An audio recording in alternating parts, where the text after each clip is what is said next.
Welcome to soda Buti. So இந்த வீடியோவில் பார்க்க போகிறது ஒரு டாப் 10 18+ மூவிஸை இதில் லிஸ்ட் போடலாம்னு. 18+ என்றதும் படம் முழுக்க அப்படி இப்படி தான் இருக்கும், எல்லாமே இருக்கும்னா எப்பா அது மட்டுமே இந்த படத்தில் கிடையாதுப்பா. அதுவும் இருக்குது, ஆனால் அதை சுற்றி ட்விஸ்ட் இருக்குது.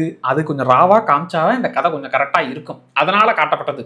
வெறும் அது மட்டுமே இருக்கும் அப்படின்னா அது நீங்கள் ஸ்ட்ரைட்டாக அதையே போய் பார்த்துடலாம். அதனால் இந்த படத்தில் இந்த 10 படங்களில் ஒன்று அதை காமெடியாக, இப்போ 18+ காமெடியாக, டபுள் மீனிங் காமெடியாக இருக்கும், இல்லை 18+ ராவாக காமிச்சாதான் அந்த ட்விஸ்ட் பயங்கரமாக ஒர்க் ஆகும். இப்படியான விஷயங்கள் கலந்துருக்கிற படம். அதில் 18+ ஆட்கள் மட்டும் பார்க்க வேண்டிய படம், அதனால் இந்த லிஸ்ட்டில் எடுத்துருக்கிறேன். ஸோ வெறும் அது மட்டும்தான் இந்த 10 படமும் இருக்குங்கிற கிடையவே கிடையாது. ஓப்பனிங்கே தெளிவான டிஸ்க்ளைமரை கொடுத்துட்றேன். ஸோ இந்த படங்கள் ஃபேமிலியாக பார்க்க வேண்டிய அவசியமே இல்லை, முடியவும் முடியாது, தனியாக மட்டும் டீல் பண்ணுங்கள். சரி, இந்த லிஸ்ட்டில் எடுத்துருக்கிற எல்லா படங்களும் தமிழ் டப்பிங்லேயே இருக்குதுப்பா, அது தெளிவாக சொல்லிவிட்டேன்.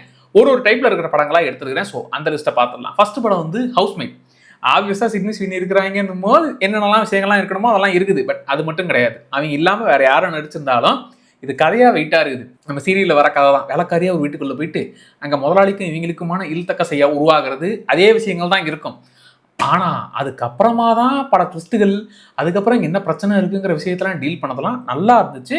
ஸோ கண்டிப்பாக ட்ரை பண்ணக்கூடிய படம் இது. 18+ சமாச்சாரங்கள் இருக்குது, பட் அதை தாண்டி ஒரு நல்ல படம், நல்ல ஒரு கிரைம் த்ரில்லர் படம். அடுத்து ரெண்டாவது படம் வந்து ஸ்பீக் நோ ஈவில்ங்கிற படம். இது வந்து ராவாக இருக்கும். அதுலேயே இதில் 2 ஆப்ஷன் இருக்குது. ஒன்று ஒரிஜினல் வெர்ஷனு ரொம்ப ஓப்பனாக ராவாக டிஸ்டர்பிங்காக இருக்கும். இன்னொரு வெர்ஷன் வந்து ரீமேக் வெர்ஷன் வந்து நல்லா இருக்கே, இதில் ஃபேமிலியாகவே பார்க்கலாமே அப்படிங்கிற வெர்ஷனில் இருக்கும்.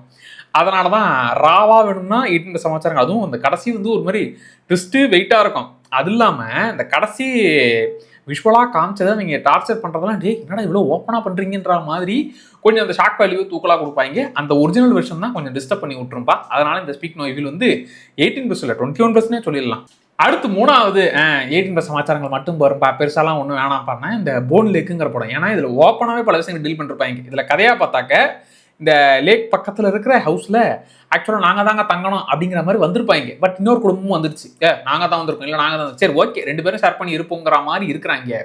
அதுக்கப்புறம் தான் பல வில்லங்கள், ஆக்சுவலாக பல 18+ சமாச்சாரங்களே இப்போ நான் உட்காந்து இது அந்த மாதிரி படம் பார்க்க வந்தேனா, இல்லை ஏதாச்சும் ட்விஸ்ட்டு த்ரில்லர்லாம் இருக்குன்னு நம்பி பார்க்க வந்தேனான்னு கன்ஃபியூஸே பண்ணோம். அதுக்கப்புறம் தான் பல விஷயங்களை ரிவீல் பண்ணுவாங்க, நல்லாயிருக்கும். அடுத்து 4வது படம் வந்து ஸ்ட்ரேஞ்ச் டார்லிங் அப்படிங்கிற படம். இதுலேயுமே 18+ ஹெவியாக இருக்கும். பட் அதை தாண்டி இது ரைட்டிங்காகவே சொல்லப்பட்ட கதையை பிச்சு பிச்சு பிச்சு வேறு மாதிரி போட்டு இப்போ இது வேறு மாதிரி புரியுதுன்ற மாதிரி. இப்போ ஸ்டார்டிங்கில் ஒரு விஷயம் பார்க்கும்போது அதை நீங்கள் புரிஞ்சுக்கிறதும், அதையே ஒரு 4வது சாப்டரில் இவங்க அதே சீனை காட்டும் போது நமக்கு வேறு மாதிரி அது ஃபீல் ஆகும். அந்த விஷயத்த, அதாவது ரொம்ப ரொம்ப சிம்பிளான கதையை இப்படி ஒரு மாதிரி பிச்சு பிச்சு போட்டு சொல்லும் போது அது பயங்கரமாக இருக்கேடா அப்படின்னு ஃபீல் கொடுத்த படம். அதுக்கேற்ற அளவுக்கு 18+ இருக்கும், கொடூரமான சம்பவங்களும் இருக்கும். அதனால தான் இந்த ஸ்ட்ரேஞ்ச் டார்லிங்கை வந்து 18+ ஏரியா கூட நுழைச்சது. பட் இது வந்து ரைட்டிங்காகவே ஒரு சிம்பிளான கதையை கூட எப்படிலாம் சொல்லலாங்கிறத இந்த படம் பார்த்து கற்றுக்கலாம். அடுத்து 5வது படம். இந்த படம் வந்து முடிஞ்சா தைரியம் தான் பாருங்க, ஏன்னா ஒரு அளவும் புரியாது. இந்த படம் நீங்கள் முடிக்கும் போது என்னடா நீங்கள் இந்த சந்திரமுகி படத்தில் வடிவேலு உள்ள அரண்மனைக்குள்ள போயிட்டு அப்படியே பைத்தியம் பிடிச்ச மாதிரி உட்காந்து போய் உறைஞ்சு போயிருப்பாரு, அந்த மாதிரி தான் ஆகும். இதில் வந்து கல்யாணம் ஆகி ஒரு வீட்டுக்கு வந்துட்டாப்பா. அங்கே ஹீரோயின் வந்ததுக்கு அப்புறம் அவங்க என்ன பண்ணுறாங்க, அவங்க புருஷன் உண்மையாகவே இந்த கதையில் இவங்க சொல்ல வந்த விஷயங்கள்லாம் ஓகே, ஆனால் அதை எக்ஸ்ட்ரீமாக என்னென்னலாமோ பண்ணி ஒரு விஷுவல்லாம் எனக்கு இந்த படம் பார்த்துட்டு ஒரு 2-3 நாளைக்கு அது மைண்டுக்குள்ளே ஓடுனுச்சு. குருவி கூடு மாதிரி மொத்தமாக அந்த பல்பெல்லாம் வச்சு ஒரு வேலையை பார்க்கும், என்னடா இதுங்கிற மாதிரி இருக்கும். இதில் 18+ ஏரியாவும் இருக்கும், ப்ளஸ் இதில் டீல் பண்ண விஷயங்களுமே 21+க்கான அந்த தீமை தான் டிஸ்கஸ் பண்ணதுனால அவங்க மட்டும் பாருங்க, முடிஞ்சா பாருங்க, புரிஞ்சுக்கிட்டா என்ன புரிஞ்சுது கமெண்ட்ல சொல்லுங்க. அடுத்து எப்பா இந்த 18+ ஏரியா அது மட்டுமே இல்லை, ஜாலியா ஒரு ஃபன்னா கேங்கா பார்க்கணும்னா லிட்டில் பிரதர்ங்கிற படம். இது வந்து தமிழ் டப்பிங்ல தாறுமாறா இருந்துச்சு. நம்ம ஜான்சினா, ஆக்சுவலா ஜான்சினா ஹீரோங்கிறத விட அவர் தான் அப்பாவி. மெய்யழகன ஒரு 18+ வெர்ஷன்ல காமெடியா டீல் பண்ண எப்படி இருக்கும், தமிழ் டப்பிங்ல பச்சை பச்சையா பேசி வச்சிருப்பாங்க. அது ஆக்சுவலா நீங்க இங்கிலீஷ்ல சப்டைட்டில் போட்டு விட்டீங்கன்னா பச்சை பச்சையா இருக்கும்.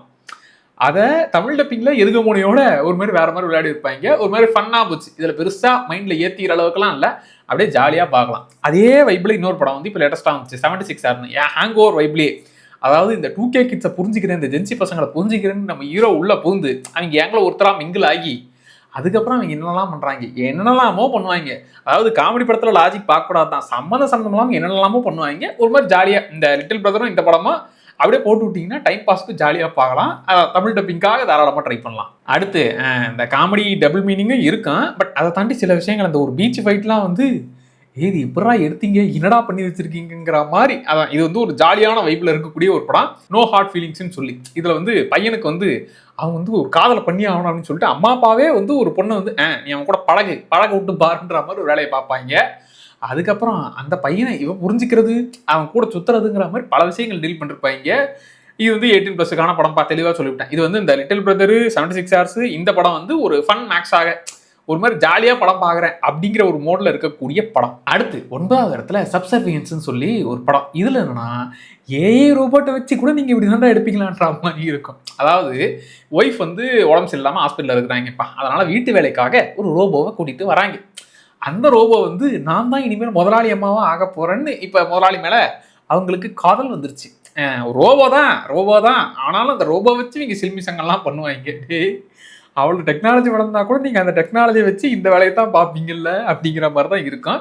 இதுல வந்து அவங்களுக்கு பொசசிவ்லாம் வரும். அதாவது பொசசிவாக நான் தான் அப்போ புது பொண்டாட்டி அப்படிங்கிற ரேஞ்சுக்கெல்லாம் ஓவரா பண்ணுவாங்க.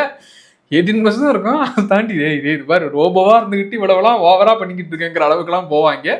ஜாலியா இருக்கும். அடுத்து 10வது. ஆமா இந்த டெம்ப்ளேட்ல ஆக்சுவலா இந்த டெம்ப்ளேட்ல 1000 படம் இருக்குது. பட் ஆனா இதுல இவங்க இந்த ஹீரோயினோட பர்ஃபார்மன்ஸ் ஆகும் சரி, அந்த கேரக்டரை இவங்க புரிஞ்சுக்கிற விதமாகவும் கொஞ்சம் நல்லா இருக்கும். பேபி கேர்ள்ங்கிற படம். அதாவது இந்த டெம்ப்ளேட் என்ன ஒரு பணக்கார சிஇஓவா இருக்கிறவங்க வேற ஒரு சின்ன பையன் மேல இல்தக்க செய்யா கூட இல்ல வேற மாதிரி ஆட்சிகள்லாம் வந்து அவங்களோட ஒன்று சேர்ந்து சுத்திட்டு இருக்கிற விஷயம் தான். இந்த டெம்ப்ளேட்ல 1000 படம் இருக்கு, நான் இல்லைன்னு சொல்லல. ஆனா இதுல அந்த ஒரு அப்சஷன்ல நம்ம என்னென்ன விஷயங்கள்லாம் பண்றோம், நம்ம கண்ட்ரோலை மீறி போறோம், என்னென்ன விஷயங்கள்லாம் நம்ம எல்லாம் மீறி போயிட்டு இருக்கு அப்படிங்கிற விஷயத்தை ரியலைஸ் பண்றது, அதை இன்னொருத்தர் சொல்றதுன்னு இப்படி பல விஷயங்களை டீல் பண்ணிருப்பாங்க. ஆனா இது வந்து 18+ ஹெவியா இருக்கக்கூடிய படம். இப்போ நான் சொன்ன இந்த 10 படங்களும் ஒரு தீம்ல, அதாவது இந்த 18+ காமிச்சாதான் அதுக்கப்புறம் நீங்க சொல்ல வர விஷயம் வந்து நமக்கு என்னன்றது புரியும். அதை காட்டாம அப்படியே மேலோட்டமெல்லாம் கடந்து போக முடியாது. அதனாலதான் இது வந்து 18+ ஆட்கள் பார்க்கக்கூடிய படங்கள். வெறும் பிட்டு அது மட்டும்தான் எனக்கு வேணும் அப்படிங்கிற படத்தை இதுல லிஸ்ட்லயே நான் எடுக்கலப்பா. அதை தாண்டி இருக்கிற விஷயங்கள் தான் கலந்த மாதிரி இந்த படத்தை எடுத்துருக்கிறேன். ஸோ இதுல எத்தனை பேர் பார்த்து முடிச்சிட்டீங்க, இதுல எந்த படம் உங்களுடைய ஃபேவரட், அது எது நல்லா இருந்துச்சு அப்படிங்கிறத மறக்காம கமெண்ட்ல சொல்லுங்க. அடுத்து வேற லிஸ்ட்லாம் இன்னும் வேற டைப்ல இருக்கிற படங்கள்லாம் நம்ம லிஸ்ட் போட ஸ்டார்ட் பண்ணலாம். மறக்காம சோடா புடி சேனலை சப்ஸ்கிரைப் பண்ணிக்கோங்க. Tata bye.